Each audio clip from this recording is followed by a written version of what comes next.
Hello and welcome to One on One. I'm Vernon Ramasan. As we sit here on the eve of the budget, we are indeed privileged once again to have Mr. Subhas Ramkhelawan, who is the founder and managing director of Bourse Securities, on the program. Welcome back. Thank you. Very, very kind of you to be here. And of course, I can think of no better person as we contemplate what the budget may bring to talk to. How much wiggle room exactly do we have as regards this budget? Well, as we have spoken about before, there's very little wiggle room in terms of revenue adjustment or even expenditure. When we spoke to expenditure the last time I was on your set, we spoke about the very sparse elbow room for social programs in terms of cutting those. We spoke also about some opportunities that may be there in terms of the state enterprises, adjusting the state enterprises. But transfers and subsidies, which is about 57% of the overall expenditure in the past 10 months or the first 10 months of the budget, there's not much room to adjust in revenues, and in terms of expenditure, not much as well. So there are other avenues that the Honorable Minister of Finance will have to pursue, and the question is what will be the mix of the revenue of the measures in order to try to close whatever gap depending on what he sets as the expenditure target. Now, of course, one of those areas will be taxes. Yes. People are looking very closely at taxes. There is a danger, and it's very much a balancing act, isn't it? If you raise taxes too much, you can really stall the economy even worse than it already is stalled. Yes. And therefore, I don't think that taxes will be a big part of the equation in terms of seeking to adjust. Because what you don't want to do, as you rightly said, is stall the economy or put it into further precipitous decline. So he has to find ways keeping expenditure up, so to keep the economy going on the one hand, but finding ways to close the fiscal gap. Because if he keeps expenditure up, if you take out, for example, the payment of the back pay to the public sector, the adjusted expenditure for 2016 would have been in the order of about $54 billion. Now, what does he need to do to, in a situation where revenues have fallen off? Because what we have seen, and I can tell you, as at the 9-month period, October to June 2016, what we have seen is that total revenue budgeted to be about 40 billion on a smoothed basis for that 9-month period over the entire year is in fact 30 billion. So there is already a 25% shortfall as far as revenues are concerned. And this has been brought about because of the precipitous decline in the tax take from the energy sector. And let me put it this way to you. In 2015, the tax take from the revenue sector was about $28 billion of the $60-odd billion. In 2015, that fell away to about 18 billion. In this year, the 10-month period to the end of July, it is down to $5 billion. So see how significant that fall is, and the energy sector being a significant contributor to the purse of the government or the country. Now, that shortfall, is that because of declining production, energy prices, or is it because of tax holidays, or is it a combination of all of them? It's a combination. The fall off in volume, as we mentioned the last time, both in terms of oil production as well as in terms of gas production, one. Two, there is the question of tax, the supplemental tax on oil. Once oil price falls below $50 or thereabouts, there is no take in terms of supplemental tax, because this is the threshold with regard to what's happening in the area. And then thirdly, there was the whole question of the accelerated allowances to encourage exploration in the oil and gas sector, particularly the gas sector, which means that you can expense all of your capital expenditure in the current year. And that would, of course, reduce the profits of the gas, the explorers, and it will reduce the tax of this. And that is the main contributor, or those are the main contributors to the fall off. Now, we've seen some news as relates to that recently. Of course, we have the most recent development, which was the OPEC agreement to curtail production. But there's also been some talk of the fact that there may be a crash coming in the cost of natural gas in the next year or two as a result of new sources coming on stream. Is that something that the finance minister should be taking into account as he looks forward? Well, there are a number of things that he would need to take into account as he looks forward to, in terms of the energy sector. The first is that he needs to get a ramp up gas production, and I think that is on the cards at least for the next year or two, to get gas production up to where it was in 2014 or thereabouts. Well, I think you said last time that even if Juniper comes on, we'll still be below our peak production. What I said is that even if Juniper comes on and we increase our gas production by 1 billion standard cubic feet per day, that is a gross figure. What is happening is there's depletion in other areas, so the net incremental increase will fall away over the next 2 years very quickly, unless in the medium term we can actually find and add to our reserves of gas. So his challenges, or our challenges as a nation, is how do we make up this gap and who is going to bear the burden. So it's not a question of hard choices, it's a question of what will be the mix of these hard choices.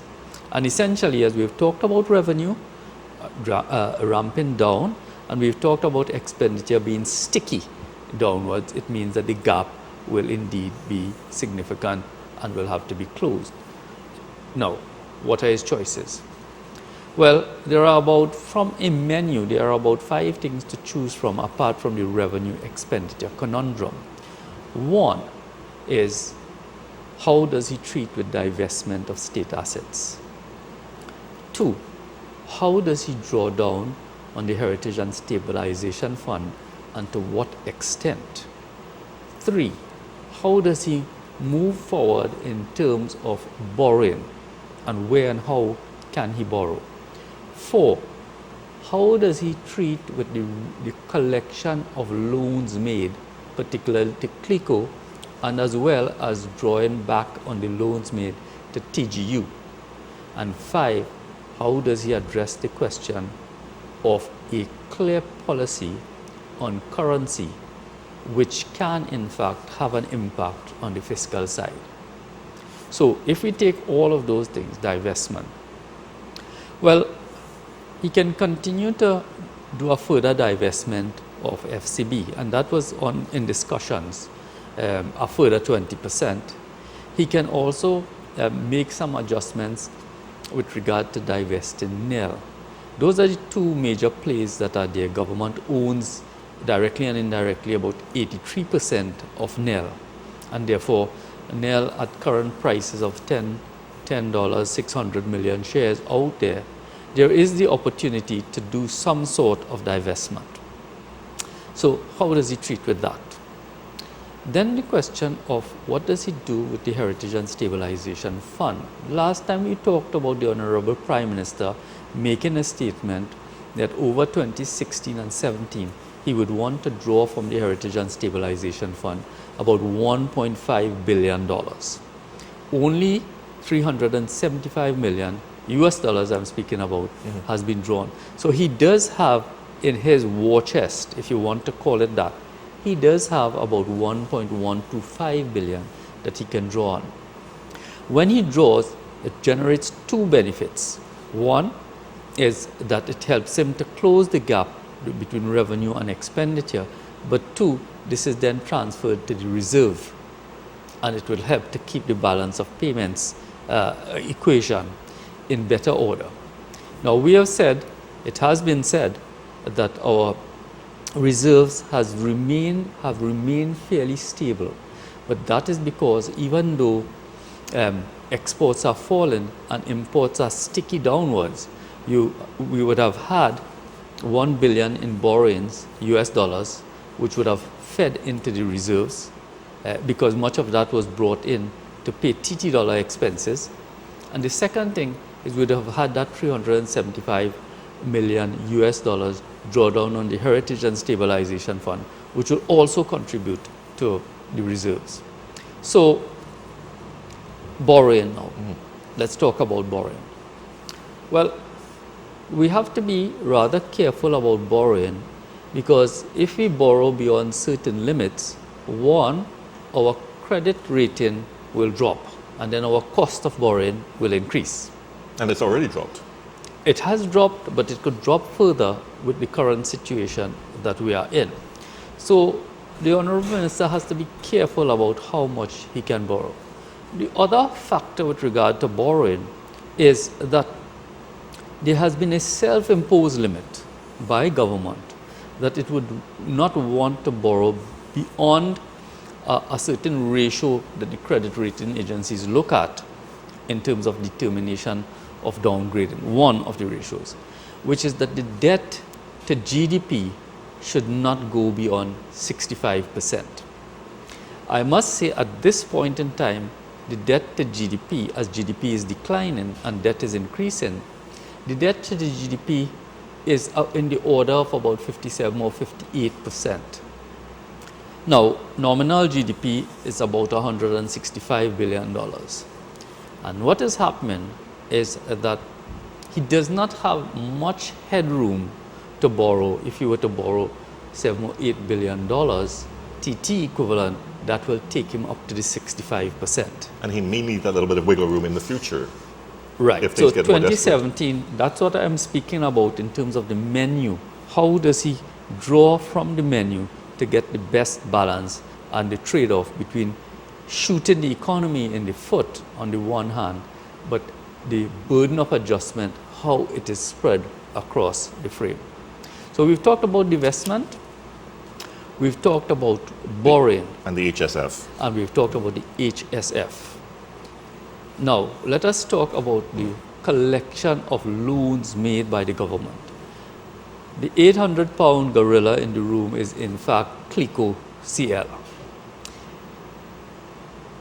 There has not been a final determination of what is the extent of debt by CLICO CL to the government of Trinidad and Tobago. We have heard 20 billion, we have heard 24 billion. What exactly is it that has to be repaid, and how is it going to be repaid?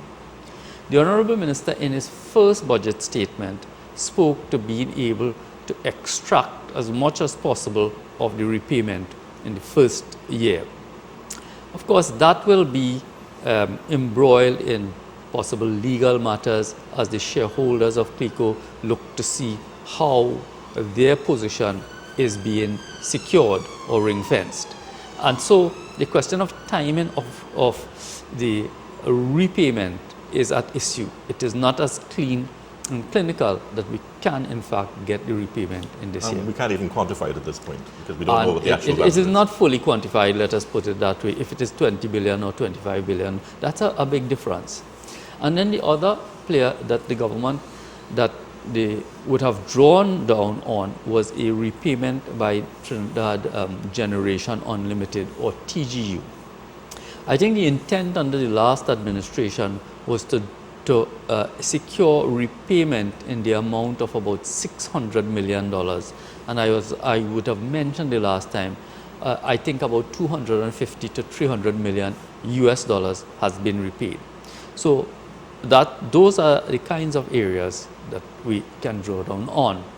Now, the most sensitive area, which is point 5 or menu of number 5 on the menu, Currency. is currency.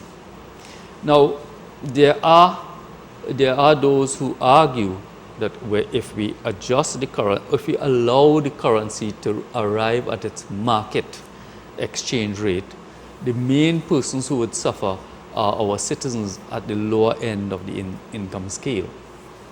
There is a counter argument that we are going to get there anyhow. And who are the winners and losers in terms of having an official rate that is veering away from what the unofficial rate is? Because those who can't get in the official market have to go to the so-called black market.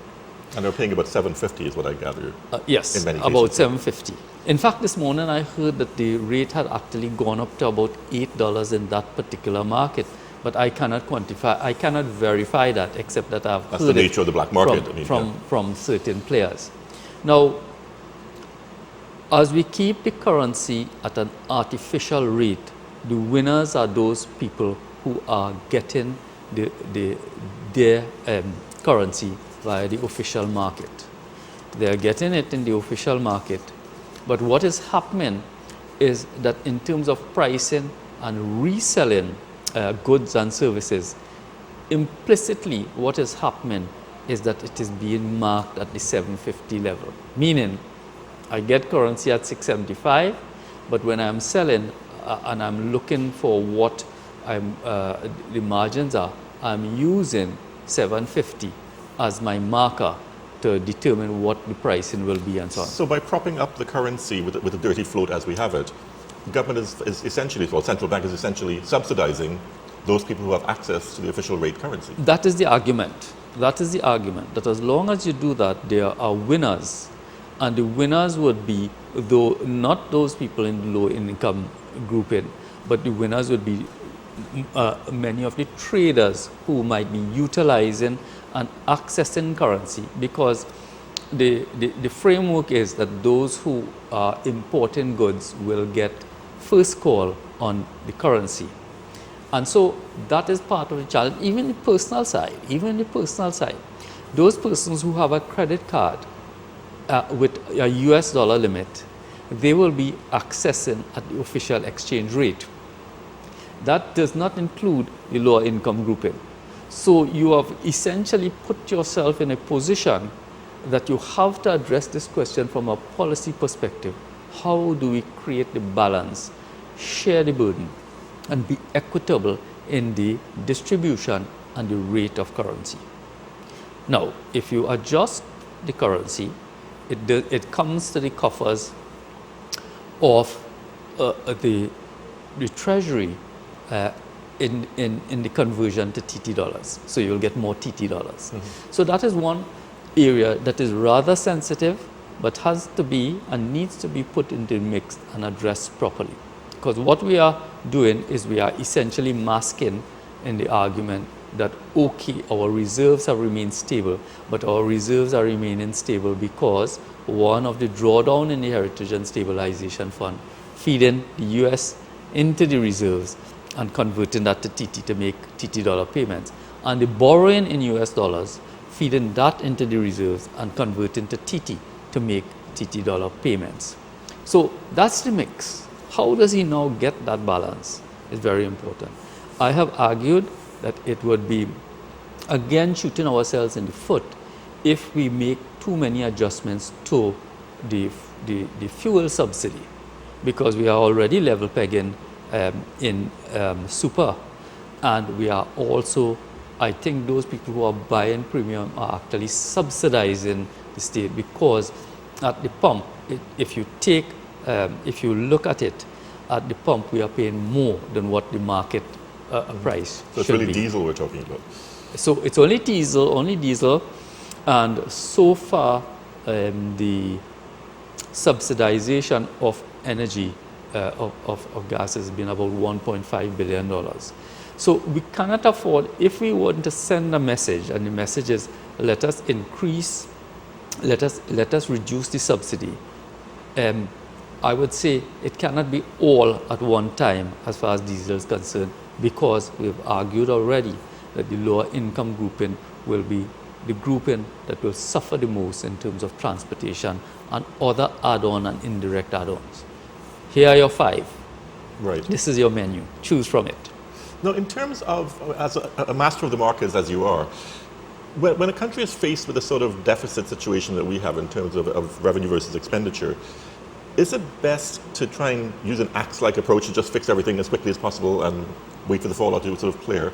Or is it best to sort of gradually ease in to try and reduce revenue expenditures, for example? Like, well, would we be expecting a massive drop in the expenditures for this next budget? Well, I think that what you have seen is that there has in fact been a massive drop in terms of expenditure. As I mentioned to you, capital expenditure, which on a smoothed basis, should have been in the order of about $5.25 billion at the end of the first 3 quarters, is in fact $1.9 billion. And therefore, in a sense, what is happening, government as a spender, as an investor, is cut back on that, and that is going to have multiplier effects in terms of the economy. As you drop the infrastructural expenditure, it means that more jobs will be lost. It means that the construction sector will feel that burden the heaviest, and the construction sector is, of course, one of the primary indicators as to where the economy is going or not going. And I guess that's one of the problems with people who are sort of really free marketers and look to the US as a prime example. That's a fundamentally different economy. The government is not the biggest driver of the economy in the US, it's consumption. Yes. As a small state, the government does very much drive the economy, doesn't it? It does. And it's the largest collector of US dollars. It is not as though we have many industries that contribute to generation of export US dollar inflows. It is mainly the energy sector. So if we had a burgeoning tourism industry, we might get it from that. If we had other sectors working well and contributing significantly to the national economy, then you would have generated income from that. As it is now, it is government that can decide when and how to turn on the tap through its collaboration with the central bank. And therefore, that's a good thing, and it's also a bad thing. It's a good thing because you can manage the flow, and it's a bad thing because there are not a whole set of generators of US dollars, and therefore, if you take an economy like Jamaica, in the Jamaican situation, you can get currency whenever you want. Their reserves are not as high as us, but there are a whole number of flows taking place in the economy and a large number of sellers and buyers.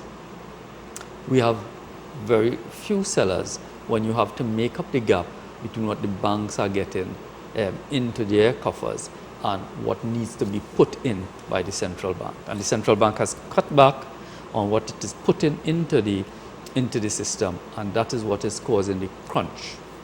We have about 2 minutes left. In terms of people who are, as a general rule, pessimistic, are we looking at in any way towards a late 1980s scenario developing in our economy here in Trinidad and Tobago? I think we have more clothes on our back this time than the last time around. We have more clothes on our back because we have the Heritage and Stabilization Fund. We will have to draw very sagaciously from that one.